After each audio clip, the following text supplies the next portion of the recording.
Morning at Big Hull Wash comes clear and still. The night had been cool, just enough to remind us that we're inching north. We move slow through camp. Coffee, gear checks, quiet conversation. 6 days in the trail is wearing on us. There's this calm sense of transition in the air, it seems. 6 days of desert behind us, and for the first time we can see the promise of trees and elevation ahead. We head north on Cottonwood Road, then east onto Green River Cutoff, Utah 401. The road is flat and open, zigzagging across the wide basin of sage and sand. Juniper trees, small washes, rabbit brush. It's one of those rare desert mornings that never really warms up. Bright sun, dry air, and just a hint of a breeze. The rigs fan out across the flats, dust trailing low behind the tires. About an hour after we head off, we reach Highway 6 where the route turns north. We stop here to say goodbye to Selim and air up. Okay, you finished 5 of 8 segments of the BDR. How do you feel? Exhausted. Hey, it was great. See you later, man. Thank you. After his first major overland trip, 6 solid days through canyons and back roads, he's earned the kind of fatigue that comes with accomplishment. He's content but ready to head home. From here, he'll head east, stop in Fort Collins to visit his daughter, and then continue back to Dallas. We stand around for a few minutes, talk, laugh about the trail so far. Then he heads south while we turn north. The group feels smaller, but the road ahead feels wide open.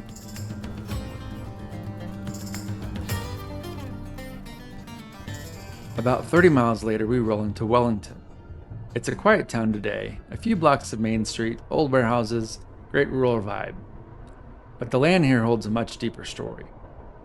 Wellington was founded in 1878, settled by ranchers who soon found the black seams running through the surrounding hills. By the early 1900s, the mines were shipping coal to railroads and steel mills across the West. In 1958, U.S. Steel built a massive coal washing plant just south of town, a concrete and steel complex that processed thousands of tons of ore each day. For decades, this valley fed an industry that powered much of Utah and Colorado. Now the sidings are empty, the conveyors still, and the noise long gone. The same ridges that once carried mine shafts are now quiet and open.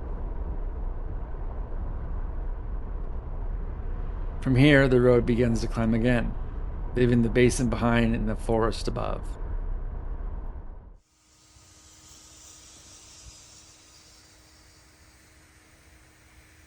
We air down before we start the climb. The change is quick, from open scrub to pinyon, then to pine and oak. The air cools with every mile.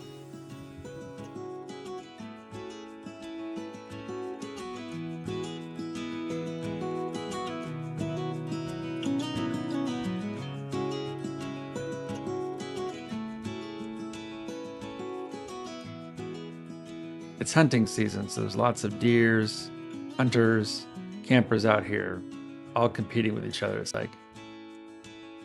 Now we're within the Uinta Wasatch Cache National Forest, 2 million acres of high country that stretches from north to Idaho and Wyoming. These ridges feed rivers that run both east to the Colorado and west into the Great Basin. It's quiet, shaded country, the kind of landscape that invites slower travel and longer looks.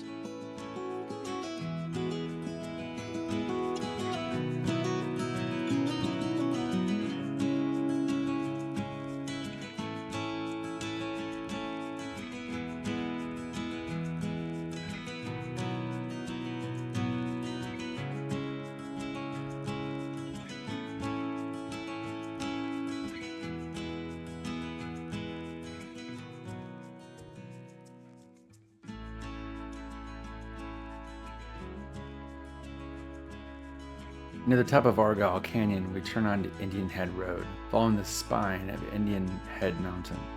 The elevation climbs above 9,000 feet, tracing long ridgelines between wide valleys.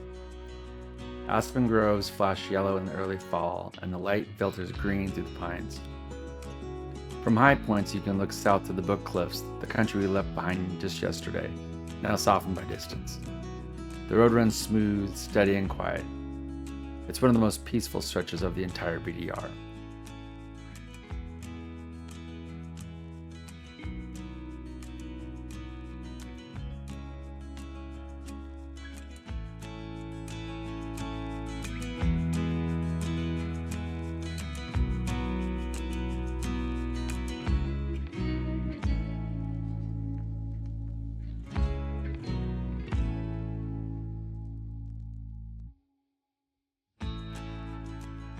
By midday, we reached Strawberry Peak Road, a forest route that rolls through high meadows and open grazing land.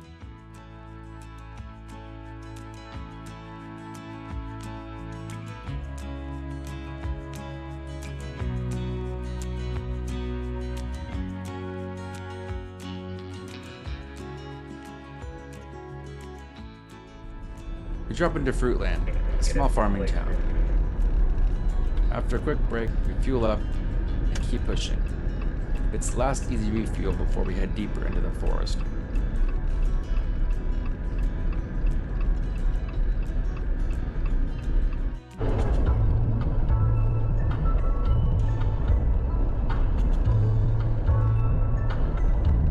From Fruitland, we follow Currant Creek Road north, tracing the western edge of Currant Creek Reservoir.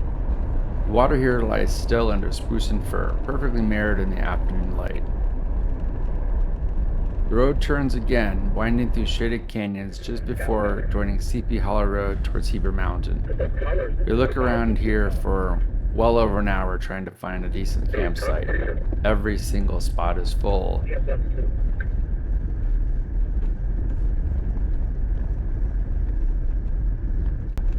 I see there's a trailer in it. I can see some spots where the trailer is just sitting there. It doesn't look like anybody's in there.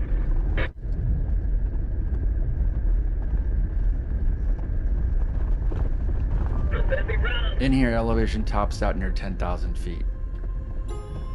The Utah range stretches east and west, one of the few mountain ranges in North America that runs that direction. These ridges are made of ancient quartzite and limestone, shaped by glaciers long gone. The road crosses several high saddles, each one opening to a wide sweep of alpine forest. A few thin clouds drift overhead, but the day holds steady. Calm air, clear light, perfect driving. Well, not that we're going to camp at 10,000 feet, but when there's no trees, there's no hunters, there's no owls.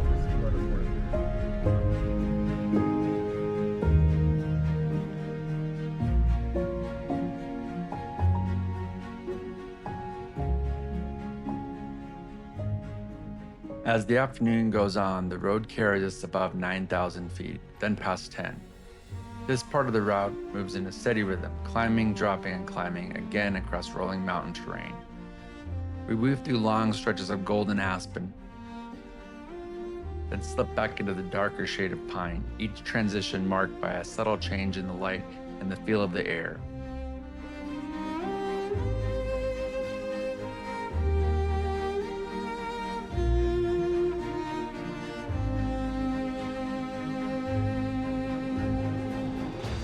This part of the route is tremendous scenery, more so with the changing of the colors. It's a calm stretch of trail, open country, soft color. We take it all in. The road winds through tall timber, the light setting low between the trunks.